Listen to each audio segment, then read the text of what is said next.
Dans un bureau bien organisé, l'équipement moderne a pour but d'obtenir une efficacité accrue en essayant d'éliminer toute manipulation superflue. La disposition à portée de la main des instruments de travail augmente le rendement et diminue la fatigue. Dans ces conditions, le travail devient plus exact, plus productif et moins fatigant. Tout le monde y gagne, l'employeur et l'employé.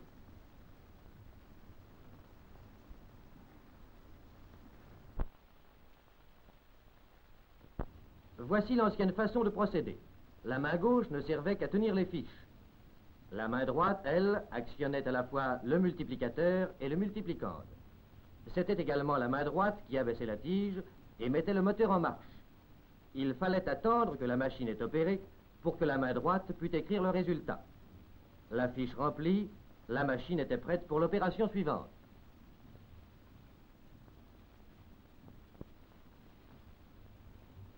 Dans la nouvelle méthode, c'est la main gauche qui actionne le multiplicateur.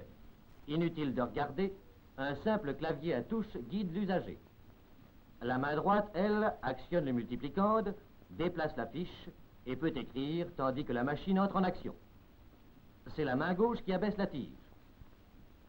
Dans l'exemple que nous venons de vous montrer, une étude sommaire a permis de réaliser une augmentation de rendement de plus de 30%, car avec cette méthode, on peut utiliser les deux mains en même temps.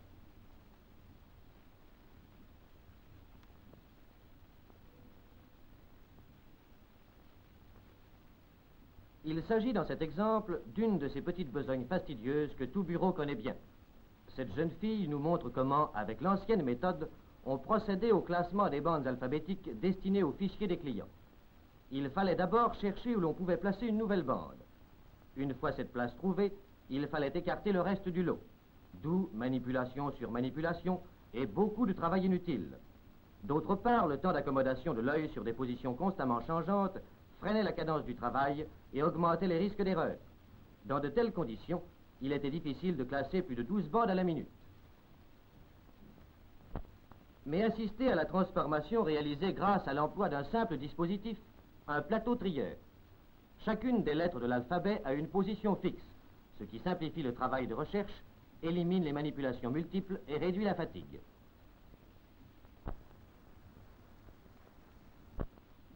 Le plateau se replie et saute facilement.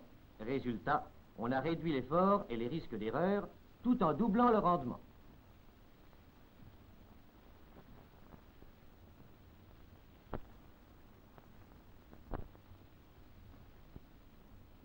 Cette manière de rassembler des copies vous est sans doute familière. En procédant ainsi, chacune des copies est manipulée 2 fois. Au bout d'1 heure de ce genre de travail, c'est la fatigue, et si la table utilisée est trop basse, le mal de rein.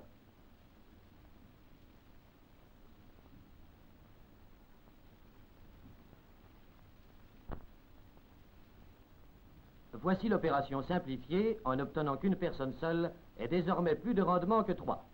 L'employé humecte ses doigts à un tampon de glycérine sans briser la cadence de son travail afin d'arriver à une manipulation rapide et efficiente. Les 2 mains agissent. Le travail se fait assis.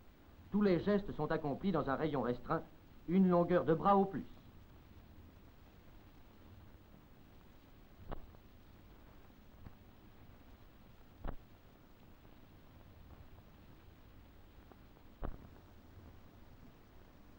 Regardez cette jeune fille qui travaille dans la section des commandes. Elle a souvent besoin d'aller au classeur pour chercher les lettres des clients.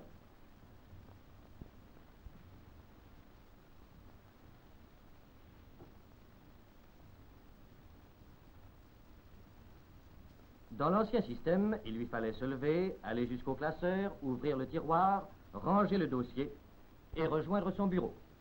Tous ces actes demandaient à eux seuls plus de temps que le travail de classification et de rangement.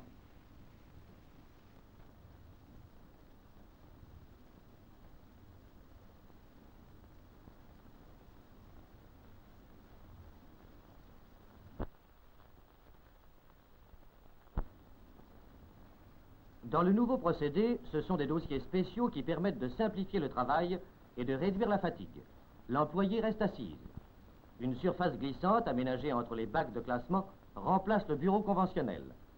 La moitié des dossiers demeure constamment à portée de la main. Le classement préliminaire de la correspondance évite d'avoir à passer d'un lot de dossiers à un autre, tandis que le classeur ouvert et convenablement indexé permet d'obtenir rapidement le renseignement cherché. On a besoin d'un dossier immédiatement.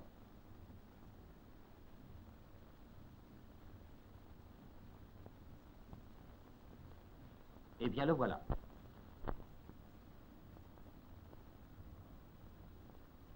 Voyez l'ancienne façon de préparer les épreuves à soumettre au client. Tout paraît en ordre, et pourtant. D'abord, où est la jauge? Et le crayon? Passons aux mesures. Attention aux marges. Où est la feuille? Mais il s'agit de prendre la bonne.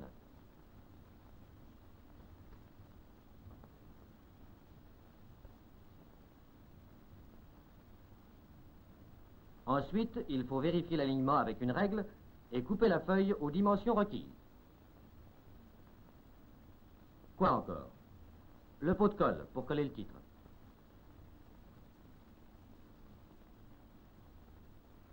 Et enfin, le tampon.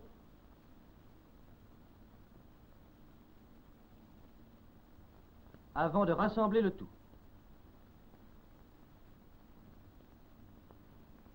Un dernier coup d'agrafeuse et le travail est terminé. Combien dans tout ceci de mouvements inutiles et fatigants?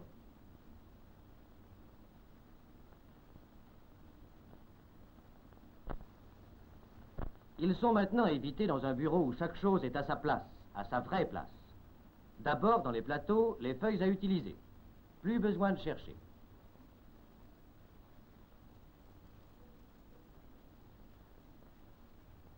Tous les instruments de travail sont là, à portée de la main. Le pot de colle bien fixé à une table tournante. Cette table offre les objets nécessaires au fur et à mesure de leur emploi. On ne court plus après le tampon. Résultat, le rendement augmente de 66%.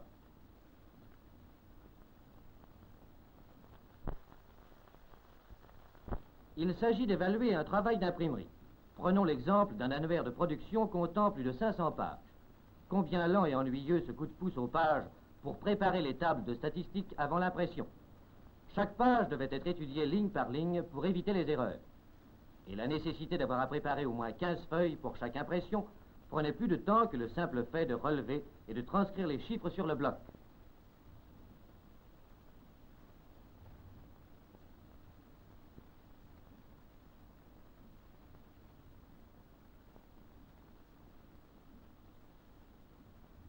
Heureusement que cet homme est capable de se servir indifféremment de ses deux mains, parvenant à actionner la machine avec sa main droite, tout en écrivant avec sa main gauche.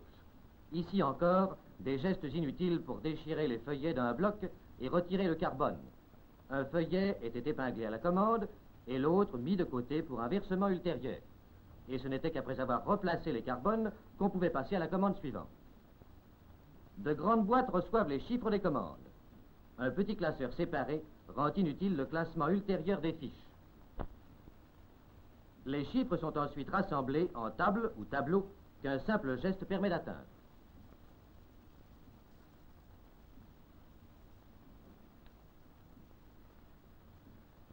Les tableaux très simplifiés n'occupent plus que 3 pages au lieu de 15. Un double interligne sépare les chiffres, d'où lecture immédiate et sans effort. De plus, les tables sont retranscrites sur un registre, ce qui élimine l'emploi du carbone. La machine à addition est montée sur une table et peut être utilisée pour 2 opérations à la fois. Les résultats de tout ceci: le rendement a été doublé, les erreurs en grande partie éliminées pour un travail bien moins fatigant.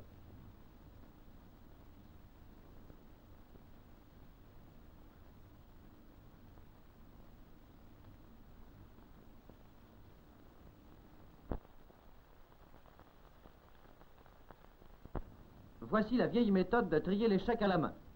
Tout d'abord, il faut lire le numéro du chèque, puis placer ce dernier sur la bonne pile. Après quoi, on arrange les piles en bon ordre et on recommence.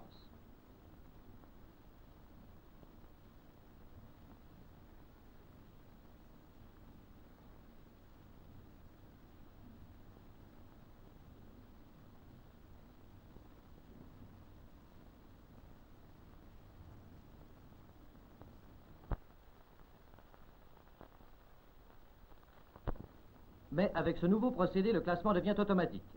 Ce classeur se manie comme une machine à écrire, à cette différence que seules 10 positions sont à connaître. Le travail se cantonne ainsi à un champ très limité, ce qui réduit considérablement les gestes, accroît le rendement et diminue la fatigue. Après le premier classement, les chèques sont rassemblés et à nouveau triés sur le tableau suivant.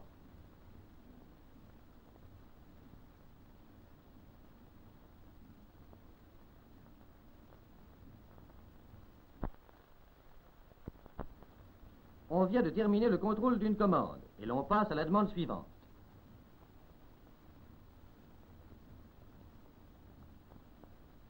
Il fallait chercher la facture du matériel. Après l'avoir trouvée, le reste devait être remis en place.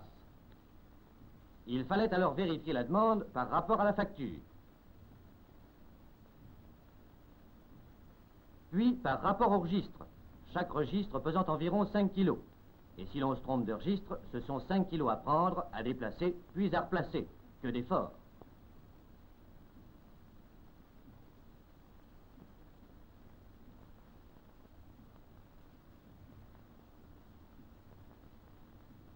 Mais pour voir si toutes les composantes de la commande étaient bien disponibles, il fallait effectuer une deuxième vérification sur un deuxième registre.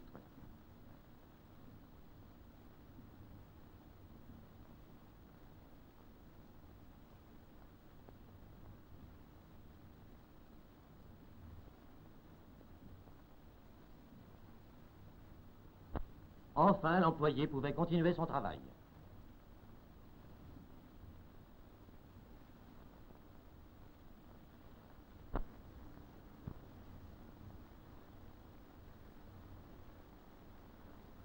Aujourd'hui, une jeune fille peut se charger de cette tâche toute seule après un mois d'expérience. C'est à la fois le système et le travail qui ont été simplifiés. Les factures de matériel sont dorénavant classées dans un tiroir ouvert.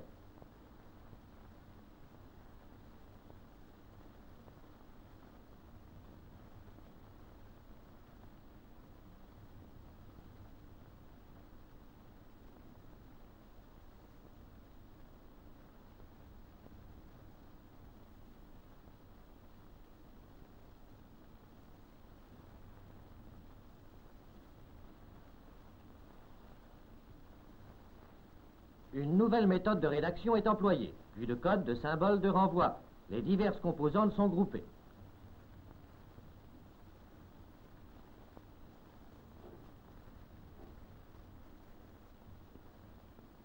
La table mobile rend la sélection facile. La manipulation des registres est d'autant plus aisée que leur poids est passé de 5 à 2 kilos. Cette méthode de rédaction a permis la réorganisation des registres. Maintenant, pour une commande, un seul registre est à consulter.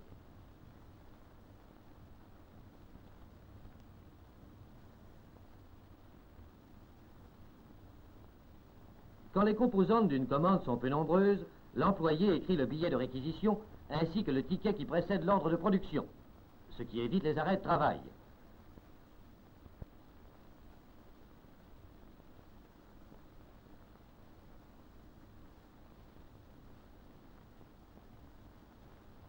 Quant aux ordres de production, ils sont tapés à la machine, système plus rapide et plus sûr.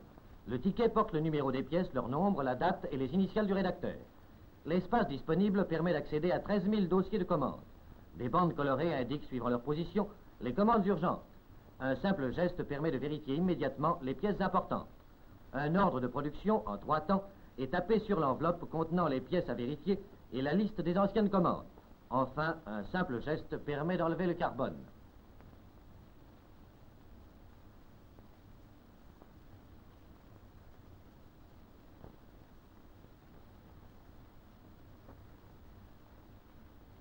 Ce dernier exemple concerne la notation des fiches périodiques concernant le personnel.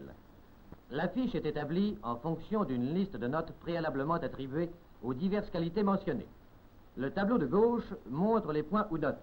Dans l'ancien système de notation, le rédacteur était obligé de regarder le tableau, puis de revenir au rapport pour marquer la note. Pensez à l'effort visuel que ce travail suppose quand il faut lire les notations, se référer au tableau des valeurs et revenir à la fiche pour marquer la note.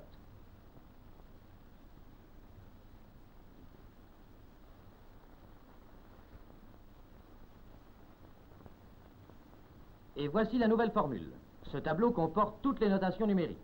Placée sur le feuillet, chaque marque apparaît directement au-dessus du chiffre dans un angle visuel tout à fait normal. Pendant que cette scène se déroule, l'employé fait 6 notations. Ce travail devient la simplicité même.